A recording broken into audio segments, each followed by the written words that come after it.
Hello friends, welcome to my channel. मेरा नाम है ध्रुव और आप देख रहे हैं द लर्नर्स कम्युनिटी। आज की वीडियो में हम बात करने जा रहे हैं फिफ्थ सेमेस्टर के सेकंड यूनिट का बी पार्ट। ठीक है, सेकंड यूनिट में यूनिट 2 में आपको दो पार्ट देखने को मिल जाते हैं, ए पार्ट और बी पार्ट। ए पार्ट ऑलरेडी हमारे चैनल पर अपलोडेड है, आप जाके उसे देख सकते हैं। काफ़ी इंपॉर्टेंट पॉइंट्स हमने उसमें डिस्कस करे हैं। तो आज की वीडियो में हम सेकंड पार्ट को डिस्कस करेंगे, बी पार्ट, जिसका नाम है राष्ट्रीय संघ एवं शासनादेश प्रणाली। मतलब कि राष्ट्रीय संघ का जो इतिहास है उसके बारे में इस वीडियो में हम देखेंगे। तो चलिए वीडियो को शुरू करते हैं। और अगर अब तक आपने हमारा चैनल सब्सक्राइब नहीं किया तो प्लीज़ चैनल को सब्सक्राइब करें और वीडियो पूरा देखें। फिफ्थ सेमेस्टर का है यूनिट 2। राष्ट्रीय संघ के बारे में देखें तो राष्ट्रीय संघ का ना तो कोई आधिकारिक झंडा था और ना कोई चिन्ह।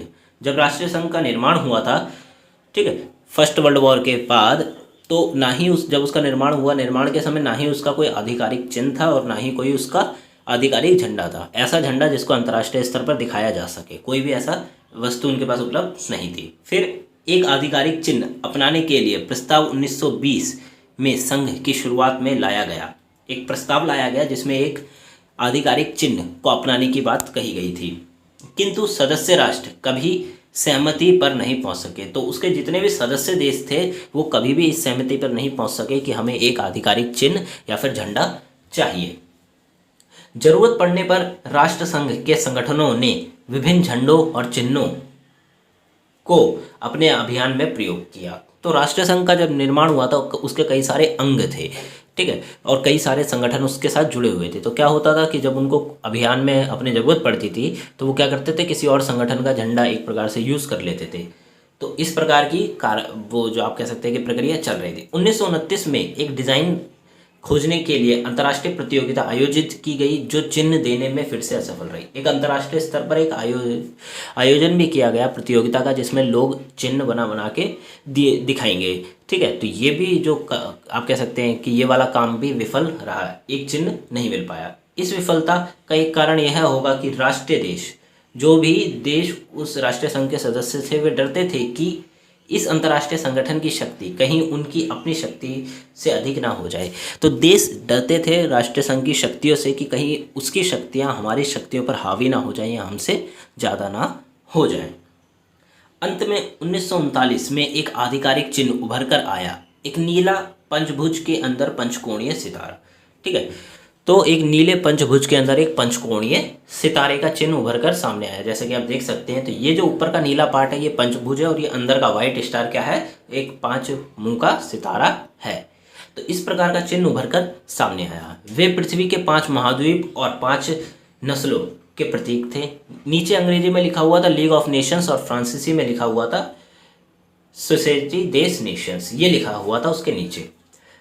इस झंडे का उपयोग 1939 और 1940 में न्यूयॉर्क विश्व मेले की इमारत पर भी किया गया था। तो ये जो झंडा था जो मैंने अभी आपको ऊपर दिखाया, इसका प्रयोग 1939-40 में न्यूयॉर्क में हुए एक मेले में एक बड़ी इमारत पर प्रयोग किया गया था, दिखाने के लिए कि विश्व को कि अब हमारे पास एक आधिकारिक झंडा भी उपलब्ध है।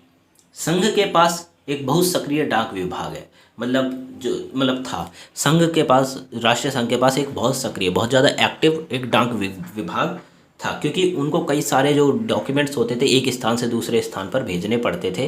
तो इसके लिए उन्होंने क्या करा, एक सक्रिय डाक विभाग का निर्माण किया। बड़ी संख्या में मुख्यालय से, विशेष एजेंसियों से और अंतर्राष्ट्रीय सम्मेलनों में डाक भेजा जाता था। मतलब डाक के द्वारा ही डॉक्यूमेंट को एक स्थान से दूसरे स्थान पर भेजा जाता था उस समय।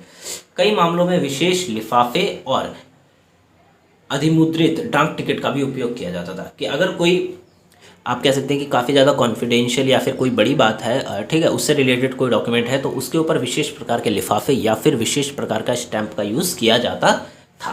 तो ये थे, आप कह सकते हैं कि अंतर्राष्ट्रीय जो राष्ट्रीय संघ था उसके बारे में। अब उसके हम अंगों को देखते हैं कि उसके कौन कौन से पार्ट्स हैं। राष्ट्र संघ का सबसे पहला अंग आता है प्रधान अंग में, वो है सभा। मतलब कि जहाँ पे आपकी कंप्लीटली जितने भी सदस्य देश हैं वो यहाँ पे आके इकट्ठा होते हैं और किसी भी मुद्दे पर बातचीत की जाती है। तो सभा में राष्ट्रसंघ के सभी सदस्यों के प्रतिनिधि शामिल होते हैं। मतलब जितने भी देश हैं उनके द्वारा भेजे गए 3 प्रतिनिधि सभा में शामिल होंगे। प्रत्येक राष्ट्र को 3 प्रतिनिधियों की अनुमति थी और मताधिकार 1 था। मतलब उनके पास 3 प्रतिनिधियों के पास 1 वोट करने की पावर थी, ठीक है, और वो चाहे तो किसी भी को वोट कर सकते हैं जब वोटिंग होती है। सभा की बैठक जिनेवा में हुई और 1920 में इसका प्रारंभिक सत्र के बाद इसके सत्र साल में एक बार सितंबर में होता था। मतलब सबसे पहली जो सभा हुई थी वो जिनेवा में हुई थी। उसके बाद 1920 के बाद से जितना भी आप कह सकते हैं इनकी मीटिंग बैठी गई वो पूरे साल में सितंबर के महीने में एक बार बैठी जाती थी। एक सदस्य के अनुरोध पर सभा को विशेष सत्र में भी बुलाया जा सकता है कि अगर कोई देश चाहता है, सदस्य देश, कि उसको अभी मीटिंग बैठानी है तो वो अनुरोध करके सबको बुला सकता है। सभा के विशेष कार्यों में, ठीक है, तो सभा के कुछ विशेष कार्य थे जैसे कि सदस्यों का प्रवेश, परिषद के गैर स्थायी सदस्यों के आवधिक चुनाव। इसका मतलब है कि जो गैर स्थायी सदस्य हैं उनको 3 साल के लिए कम से कम चुना जाता है, उसके बाद उनको बदल दिया जाता है। ठीक है, जैसा कि अभी यूएन में भी ऐसा ही होता है। गैर सदस्य जो देश हैं, नॉन परमानेंट्स, उनको लिमिटेड टाइम के लिए चुना जाता है। ठीक है, तो उनका चुनाव करना सभा का कार्य था। स्थायी न्यायालय के न्यायाधीशों की परिषद के चुनाव और बजट का नियंत्रण, ये सारे काम सभा के काम हुआ करते थे। फिर आती है सदस्यता के बारे में।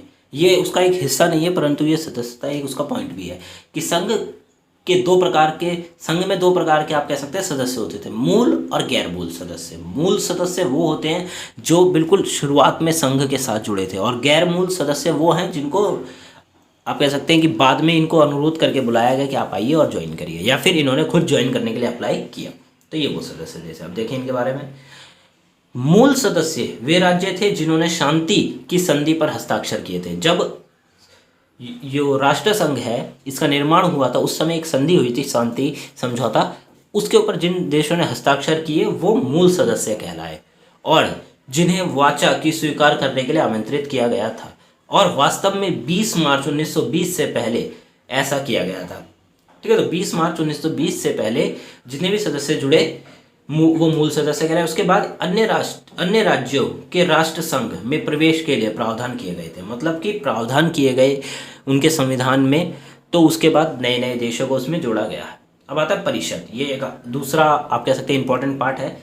परिषद संघ के क्रियाकलाप का निर्देशन करने वाला एक कार्यकारी निकाय के रूप में कार्य करता है। इसका क्या मतलब कि परिषद संघ में जितने भी कार्य हो रहे हैं उनको आप कह सकते हैं कि उनको बताता है कि वो कार्य किस प्रकार किए जाएंगे। ठीक है, इंडिकेट करने का काम कौन करता है? परिषद करता है।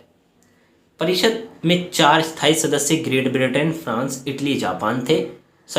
5 स्थायी सदस्य ग्रेट ब्रिटेन, इटली, जापान और फ्रांस पर, और 5वां सदस्य कौन था? अमेरिका, जो कि बाद में आया परंतु उसकी सदस्यता किसी कारणवश रद्द कर दी गई, उसके बारे में भी हम देखते हैं। तथा 4 अस्थायी सदस्य जो कि सभा द्वारा 3 सालों के लिए चुने जाते थे। ठीक है, जो कि सभा द्वारा 3 साल के लिए निर्वाचित किए जाते थे। पहले 4 गैर स्थायी सदस्य ये थे बेल्जियम, ब्राजील, ग्रीस और स्पेन। संयुक्त राज्य अमेरिका को 5वां सदस्य माना जाता था। ठीक है, तो देखिए संयुक्त राज्य अमेरिका को 5वां सदस्य देश माना जाता था स्थायी रूप से। किसका? राष्ट्रीय संघ का। परंतु अमेरिकी जो सीनेट है उन्होंने क्या करा, 19 मार्च 1920 को वार्साई की संधि की पुष्टि के विरोध में मतदान कर दिया। तो वार्साई की संधि की पुष्टि में उन्होंने विरोध में मतदान कर दिया, अगेंस्ट में। तो उनको क्या हुआ, इसी प्रकार उनकी संघ में जो शामिल होने की आप कह सकते हैं गतिविधि थी वो रद्द कर दी गई पूरी तरह से। अब उसके बाद फिर अमेरिका को नहीं चुना गया स्थायी रूप से, तो 4 सदस्य बचे। उसके बाद परिषद की संरचना में कई बार बदली गई। मतलब जब से संयुक्त राष्ट्र संघ का जब से निर्माण हुआ है उसके बाद उसका स्ट्रक्चर काफ़ी बार बदला गया है। 22 सितंबर 1922 को गैर सदस्यों की संख्या पहली बार 4 से बढ़ाकर 6 हो गई थी। ठीक है, तो 4 से बढ़ाकर 6 कर दी गई थी पहली बार संख्या। किनकी? गैर स्थायी सदस्यों की, नॉन परमानेंट्स जो थे। तथा 8 सितंबर 1926 को बढ़ाकर 9 कर दी गई। अब 6 से सीधा 9 कर दी गई बढ़ाकर। जर्मनी की वर्नर डैकवार्ड ने अपने गृह राष्ट्र जर्मनी पर संघ में शामिल होने के लिए दबाव डाला। तो जर्मनी ने दबाव डाला राष्ट्रीय संघ पर कि मेरे को भी इस जो राष्ट्रीय संघ का ऑर्गेनाइजेशन है उसमें जोड़ा जाए। ये इसके लिए उन्होंने अपने गृह राष्ट्र में दबाव डाला। उसके बाद क्या हुआ, उसे जोड़ लिया गया। 1926 में शामिल हो गया जर्मनी परिषद का 5वां स्थायी सदस्य बना। फिर क्या हुआ, जब अमेरिका को रद्द कर दिया गया जुड़ने से स्थायी रूप से, तो जर्मनी क्या बना, 5वां सदस्य देश बना, वो भी स्थायी सदस्य। परिषद के सदस्यों की कुल संख्या 15 हो गई थी। बाद में जर्मनी और जापान दोनों ने संघ छोड़ देने के बाद अस्थायी, जो नॉन परमानेंट है, सीटों की संख्या 9 से बढ़ाकर 11 कर दी गई। ऐसे देश जो कि अस्थायी रूप से उसमें काम कर रहे थे, उनकी संख्या 9 से बढ़ाकर कितनी कर दी गई, 11 कर दी गई। परिषद की बैठक औसतन साल में 5 बार तथा असाधारण सत्र जरूरत पड़ने पर होता है। 1920 से और 39 के बीच 107 सार्वजनिक सत्र आयोजित किए गए थे। तो क्या हुआ, टोटल जो आप कह सकते हैं कि एक साल में 5 बार बैठक हुआ करती थी। अगर कोई विशेष काम है तो बुलाया जा सकता है सत्र, अकॉर्डिंग टू सिचुएशन। फिर आती है अंतर्राष्ट्रीय न्याय के स्थायी न्यायालय। ठीक है, अंतर्राष्ट्रीय न्याय के स्थायी न्यायालय की बात मत करें तो अंतर्राष्ट्रीय न्याय के स्थायी न्यायालयों के लिए नियम द्वारा प्रदान किया गया था।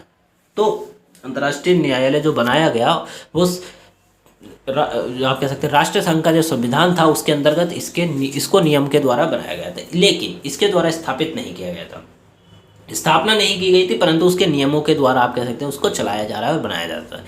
परिषद और सभा ने अपने संविधान की स्थापना की थी। परिषद और सभा ने अपना संविधान बनाया। इसका न्यायाधीश परिषद और सभा द्वारा चुने गए थे।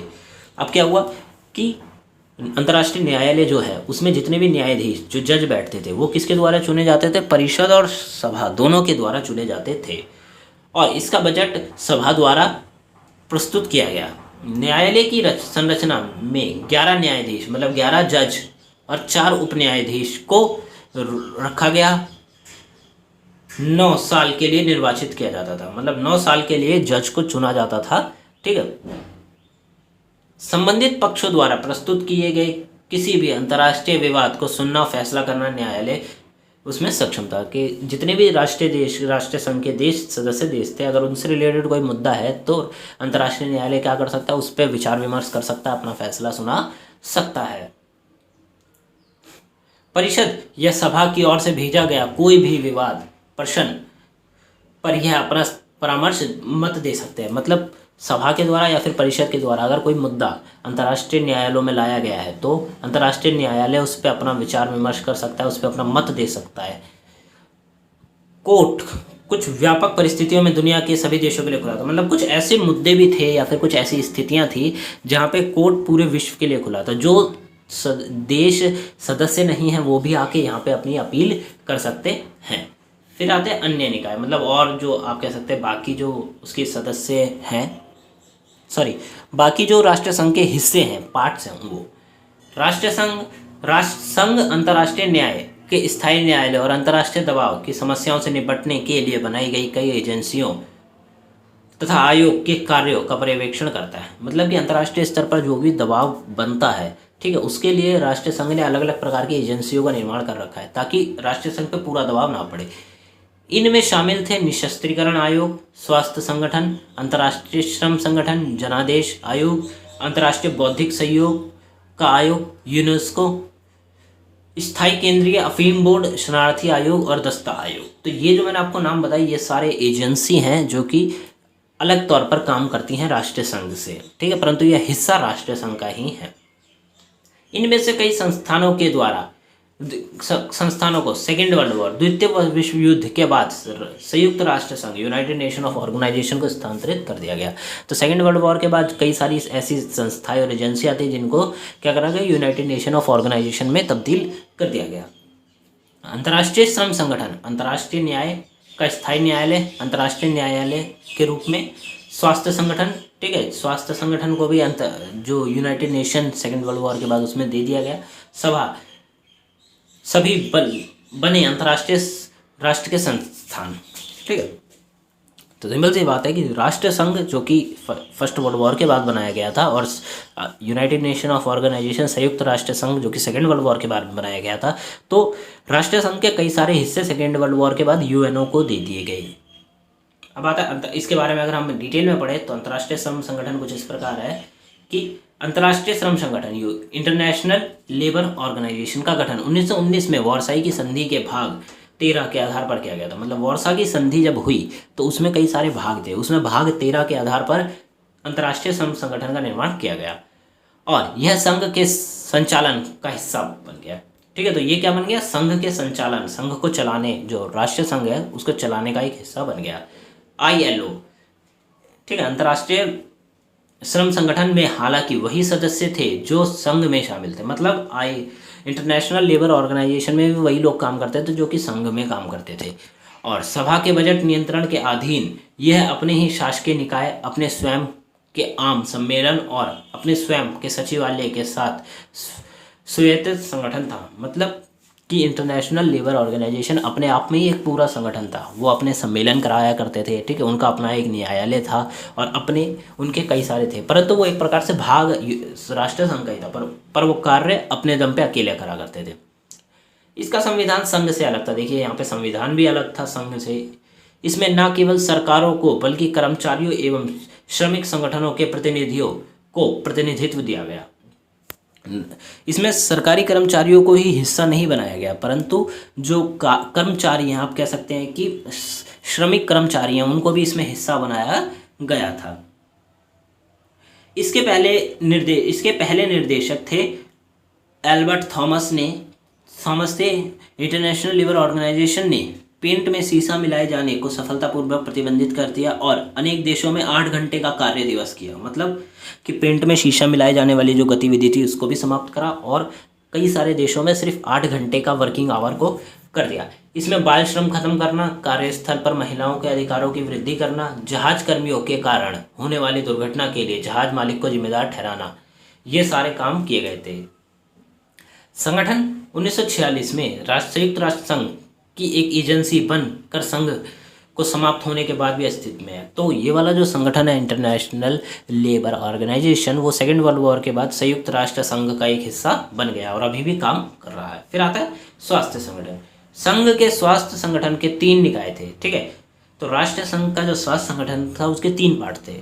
संघ के स्थायी अधिकारियों से युक्त एवं स्वस्थ ब्यूरो, एक चिकित्सक विशेषज्ञ से युक्त कार्यकारी खंड, आम सलाहकार परिषद या सम्मेलन और एक स्थायी स्वास्थ्य समिति। तो ये जो हिस्से थे ये स्वास्थ्य संगठन के पार्ट थे।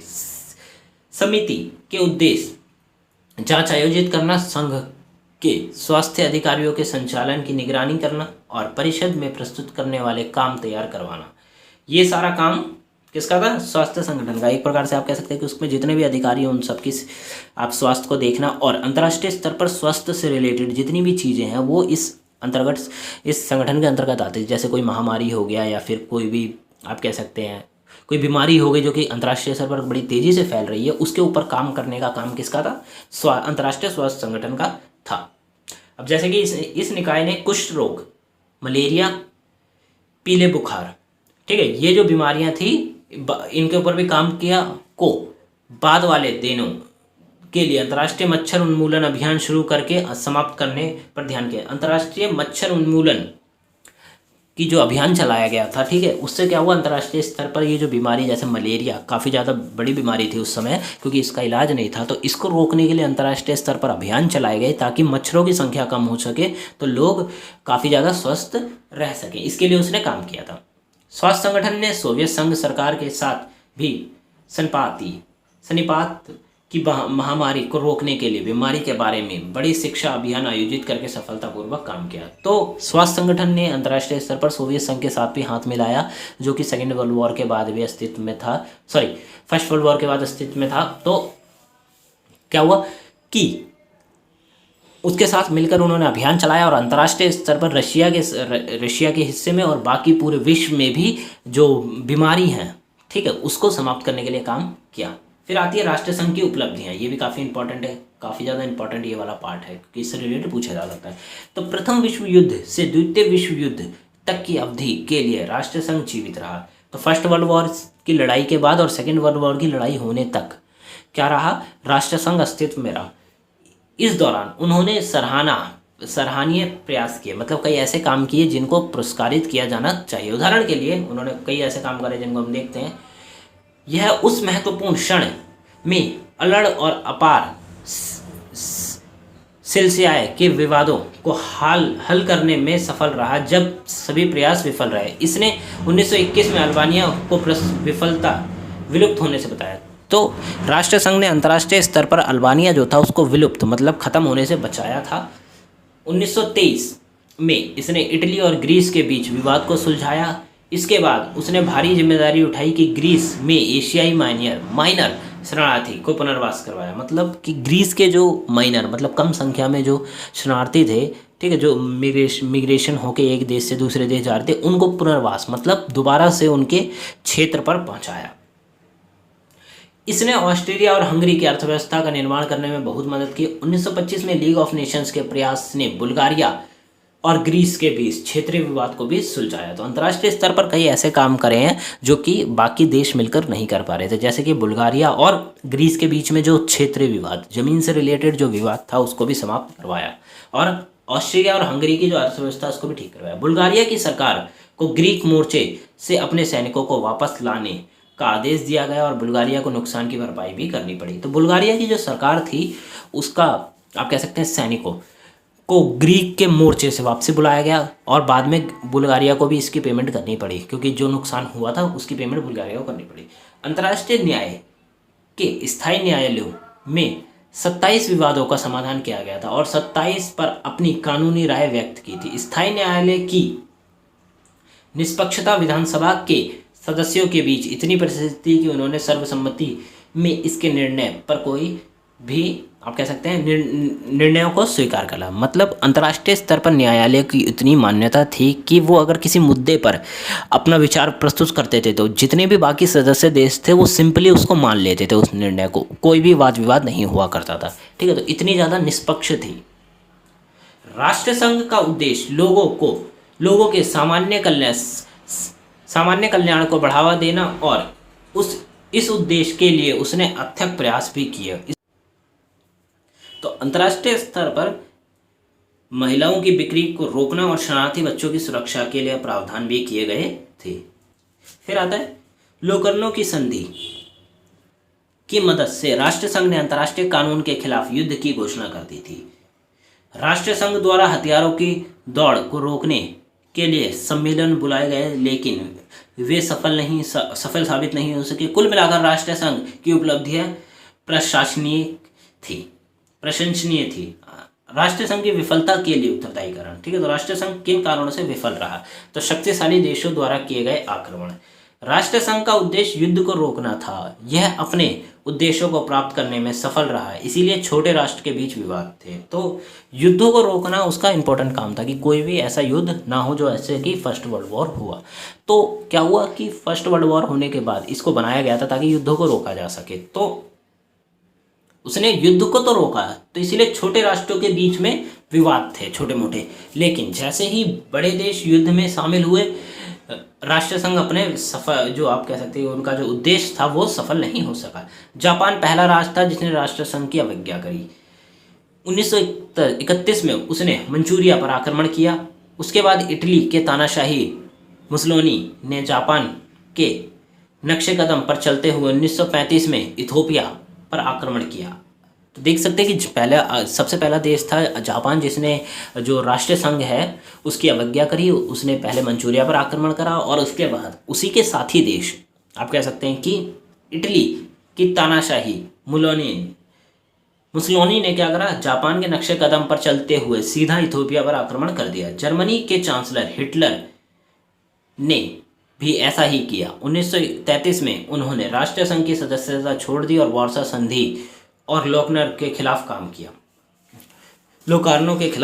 तो राष्ट्रीय संघ के सदस्य छोड़ दी, तो उसके बाद वो अंतर्राष्ट्रीय स्तर पर कुछ भी करें, राष्ट्रीय संघ उसके लिए उत्तरदायी नहीं होगा, ठीक है, परंतु वो युद्ध रोकने की काम जरूर करेगा। तो ए पार्ट, मार्च 1938 में हिटलर ने ऑस्ट्रिया और उसके बाद चेकोस्लोवाकिया पर विजय प्राप्त करी। फिर उसने पोलैंड, बेल्जियम, फ्रांस पर आक्रमण किया। परिणाम स्वरूप सेकेंड वर्ल्ड वॉर छिड़ गया और अंतर्राष्ट्रीय जो संघ था वो विफल रहा। तो ज़्यादातर आप कह सकते हैं कि हिटलर का इसमें सेकेंड वर्ल्ड वॉर के स्टार्टिंग में हिटलर का भी काफ़ी काम हो सकता है, बिकॉज हिटलर के द्वारा ही कई सारे ऐसे काम किए गए जो कि सेकेंड वर्ल्ड वॉर का आह्वान कर रहे थे। फिर आता है, चूंकि राष्ट्रीय संघ के पास संप्रभुता नहीं थी इसीलिए इसके निर्णय सदस्य राष्ट्रों से बाध्यकारी नहीं थे। उसके पास अपनी कोई सेना नहीं थी, उसकी कोई अपनी संप्रभुता नहीं थी। तो क्या हुआ, इसका मेन ये निकला कि जो देश थे वो इसको छोड़ देते थे और इसके बाद उन देशों पर इसका कोई दबाव नहीं होता था। फिर आता राष्ट्रसंघ के निर्णयों के लिए सर्वसम्मति से समर्थन की आवश्यकता थी। यदि कोई सदस्य सहमत नहीं होता था तो निर्णय नहीं लिया जाता था। अब कि अगर राष्ट्रसंघ चाहता है कि कोई निर्णय लिया जाए किसी मुद्दे पर और सभी देश उस पर सहमति नहीं है, या फिर कोई अगर एक भी देश उस पर सहमत नहीं है, तो वो मुद्दा उस पर निर्णय नहीं लिया जाता था। तो ये एक मेन रीज़न था। राष्ट्रसंघ की निशस्त्रीकरण नीति सफल साबित नहीं हो सकी। Japan, Germany, Italy, Albania, Spain, Romania सहित कई राष्ट्रों ने राष्ट्रसंघ की सदस्यता छोड़ दी। ये उसके आप कह सकते हैं जो उपलब्धता है वो नहीं प्राप्त कर पाया। अमेरिकी राष्ट्रसंघ की सदस्यता नहीं थी, अमेरिका राष्ट्रसंघ का सदस्य नहीं था। बाद में यूएसएसआर को निष्कासित कर दिया गया और ग्रेट ब्रिटेन और फ्रांस ने अपनी जिम्मेदारियों को ठीक से नहीं निभाया। अंतर्राष्ट्रीय स्तर पर अमेरिका तो उसका सदस्य देश था ही नहीं।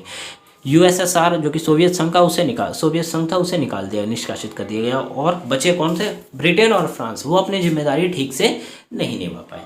लीग ऑफ नेशंस के पास अपनी स्थायी सेना नहीं थी जिसे हमलावर के खिलाफ तैनात किया जा सके कि अगर अंतर्राष्ट्रीय स्तर पर कोई देश किसी पर हमला कर रहा है तो उसको रोका जा सके सेना के द्वारा। तो क्योंकि राष्ट्रसंघ के पास अपनी सेना नहीं थी तो वो इस काम में भी सफल नहीं हो सका। जिन परिस्थितियों में राष्ट्रसंघ को जन्म दिया वे इसके सुचारू रूप से चलने के लिए अनुकूल साबित नहीं हो सकी।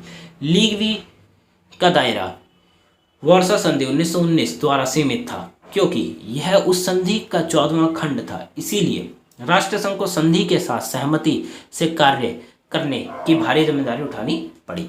तो राष्ट्रसंघ जब बना था उससे पहले जस्ट युद्ध हो चुका था, एक फर्स्ट वर्ल्ड वॉर हो चुकी थी। तो राष्ट्रसंघ ऐसी परिस्थितियों में बना ही था कि उसके ऊपर काफ़ी सारा दबाव था और साथ के साथ कई ऐसे काम भी थे जिनको वो पूरा नहीं कर पाया।